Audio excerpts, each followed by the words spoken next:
Hadirin bapak, ibu, jemaah salat subuh Masjid Nurus Salam yang dimuliakan Allah Subhanahu wa taala. Pada kesempatan kultum kali ini izinkan saya menyampaikan tentang hukum atau pandangan Islam tentang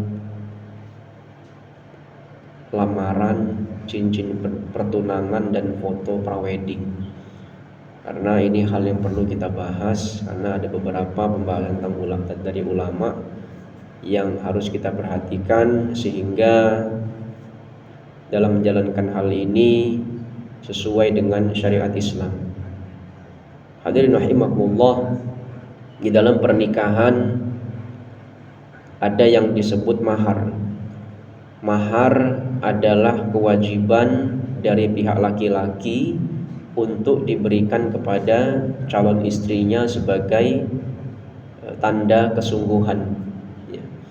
Sebagaimana firman Allah Subhanahu wa taala di dalam Quran surat An-Nisa ayat keempat, A'udzubillahi minasyaitonir rajim, wa atun nisaa shadaqatihinna nihlah.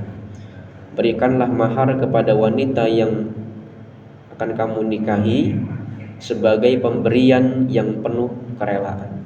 Di Quran surat An-Nisa ayat 4. Jadi mahar ini bentuknya boleh uang, emas, cincin, ya, atau yang lain sesuai dengan kesepakatan, selama tidak bertentangan dengan syariat. Kemudian tentang cincin pernikahan, ya, dalam Islam itu membolehkan, asal tidak diiringi dengan hal-hal yang dilarang di dalam agama kita. Misalnya, ya, cincin boleh diberikan sebagai hadiah khitbah atau ya pernikahan, ya. Namun jika masih tunangan, ya, sebelum nikah, belum ada akad nikah, gitu Pak, ya, calon suami tidak boleh memakaikan cincin langsung ke tangan calon istrinya karena mereka belum halal, belum akad nikah, ya. Rasulullah SAW bersabda, la ayyut ana fi ra'si ahadikum bimikhyatin min hadid khairul lahu min ayyamas sama saimratan la tahillulah, ya. Seorang ditusuk kepalanya dengan jarum besi lebih baik daripada menyentuh wanita yang tidak halal baginya. Hadis riwayat At-Tabrani. Jadi mungkin kalau akan ada sebelum nikah itu ada tunangan, ada lamaran, itu Pak, ya, itu mungkin bisa dijadikan solusi. Cincin itu tidak dipakaikan tapi dibungkus dengan sesuatu, ya, kemudian atau diletakkan dalam kotak cincin itu, kemudian diserahkan secara simbolis seperti itu saja tanpa bersentuhan, ya. Hadirin rahimakumullah, hadiah dalam khitbah hukumnya boleh. Bahkan dianjurkan untuk menumbuhkan kesungguhan, menumbuhkan cinta, ya, selama tidak menjadi tradisi yang buruk atau memberatkan, ya. Jika tukar cincin itu identik dengan budaya yang bertentangan dengan Islam, sebaiknya dihindari, ya. Rasulullah SAW bersabda, man tashabbaha biqaumin fahuwa minhum. Barang siapa menyerupai suatu kaum, maka ia termasuk golongan mereka. Hadis riwayat Abu Dawud. Selain itu, barang yang dihadiahkan juga harus diperhatikan, karena laki-laki itu haram menggunakan cincin emas, ya. Diharamkan menggunakan cincin emas karena dalam sebuah sabda Nabi SAW di riwayat yang sahih, hurrima libasul dhahabi, ya, wa al-hariri ala dukhuri ummati wa illa li'inatisihim. Emas dan sutra diharamkan atas kaum lelaki dari umatku, tetapi dihalalkan bagi kaum wanitanya. Hadis riwayat Abu Dawud dan hadis ini sahih. Kemudian ada pula nanti tentang foto sebelum menikah, Pak, ya. Ada yang sebelum akad nikah itu ada prawedding kalau bahasanya sekarang, Pak, ya.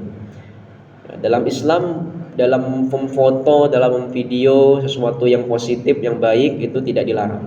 Tidak dilarang.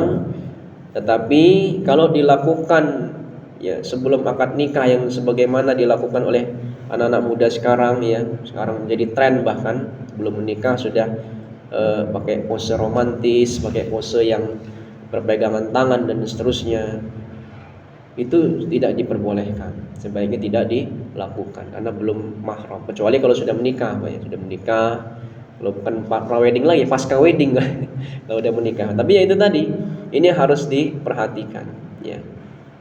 Kemudian menyebarkan foto-foto tersebut, ya, juga tidak dianjurkan karena nanti ada foto suaminya nanti dilihat oleh wanita lain gitu kan, foto istrinya dilihat oleh laki-laki lain.